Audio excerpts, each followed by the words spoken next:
Holmes was pretty good at deducing. And last night, David, we were talking, at least in part, about magazines, and you're going to start tonight with a particular magazine. I'm starting tonight with a Punch, Richard, because Punch magazine was a popular cult satirical magazine in the UK, and it started in the 1840s and went as late as 1992, I think. Had a brief reprise after that, but it is no longer with us. However, a phrase that it created is in the dictionary and was created in 1895, because in that edition there was a cartoon called True Humility, and the cartoonist, who was called George du Maurier, he put together a bishop and a man called Mr. Jones, and they were having lunch together. And the bishop, who was hosting the event, looked across at Mr. Jones and said this: "I'm afraid you've got a bad egg."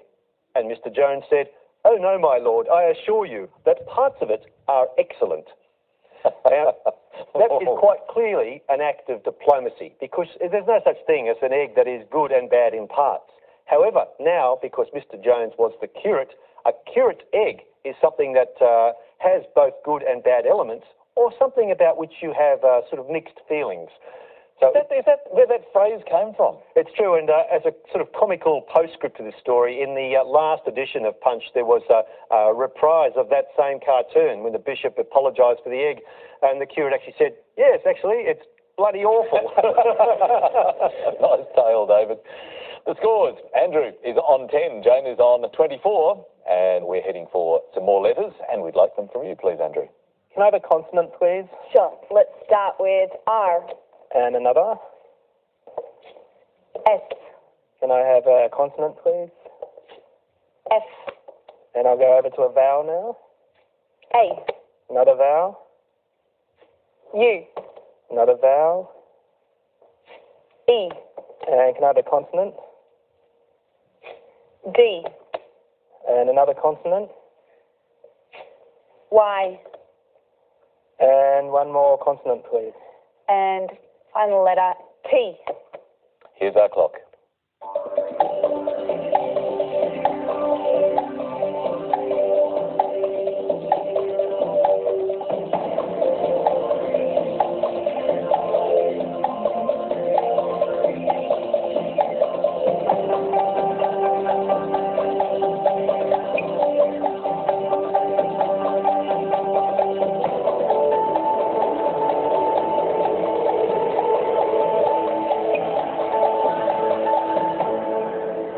How did you go, Andrew?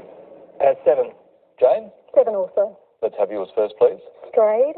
And Andrew? That was mine too. Let's just verify that you've got the same thing. They have both strayed. They both strayed, but they're right on path. Well done. Another that I found here, Richard, is defrays, which is to bear the cost of. Nice finds. 7 each for Jane and Andrew. Now, Jane, just because you have scored one full Monty already doesn't mean that you can't score another one. I'll do my best. Okay. Nice letters, Cecily. Consonant to start, thanks. I'll try, Jane. C. Another consonant, please. N. Another one, please. R. A fourth, thank you. B. Switch to a vowel, please. I. Another vowel. Another I. Another vowel, thank you. A. Another vowel. E.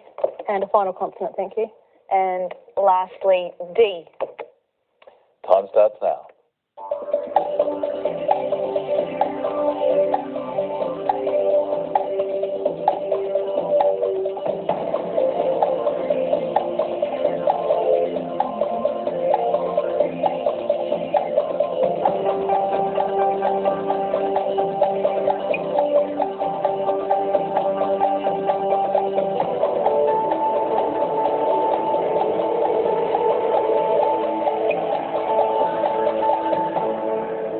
How did you go, Jane? 7. Andrew? 7 as well. Let's start with yours, please. Brained. And yours, Jane? An anagram of that, bandia. Very nice, I think. Well, bandia is a much riskier play, and that's because brained, we know, is a solid verb and has a simple ending, but bandia requires an internal spelling shift, so it does need to be listed here. So it's a riskier play and hopefully a successful one for you. And bandy is here, long-legged, but not bandier. It's a tough lesson to learn. Sometimes it is a sager play to go for that word that is a more guaranteed entry. Brained is listed, a good 7, Andrew, well played, and carbine is another 7. Thanks for that, David. Bad luck to Jane, but 7 points for Andrew. Back to the numbers now, but Andrew, I understand that you can, from somebody's birth date, actually work out the day that they were born. The day of the week, yes, just based on calendar patterns. Not something I can do instantly in a few seconds, but generally I can work it out, yes. So if I were to give you my birth date by the end of the show, perhaps you might be able to come up with the day of the week I was born? Yes. Okay. So 20th of January, 1956. Okay. And maybe at the end of the show, we'll see how you go. Okay. But for now, you've only got 30 seconds to solve the numbers problem. Let's see how you go. Can I have 2 large and 4 small, please? 2 large and 4 small. Thanks, Andrew.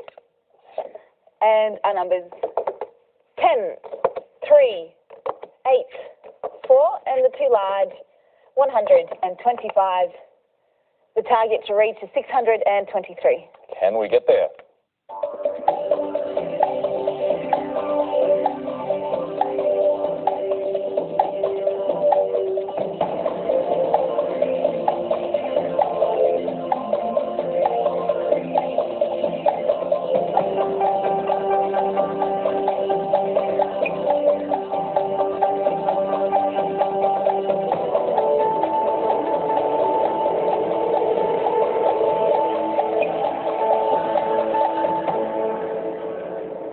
How did you go, Andrew?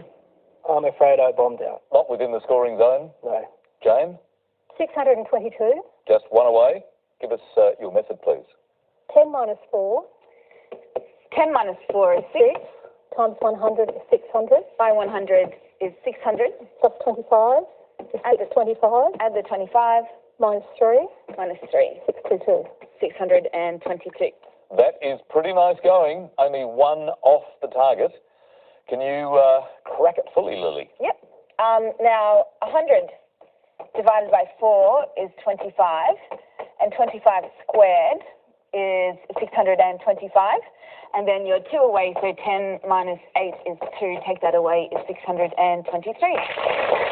That was fantastic, amazing, staggering, never seen anything like it in my life, apart from most nights when the show is on and you solve a problem. Very nicely done. Thank you. 7 points for Jane, though, and that means Andrew is now on 24, Jane is on 38.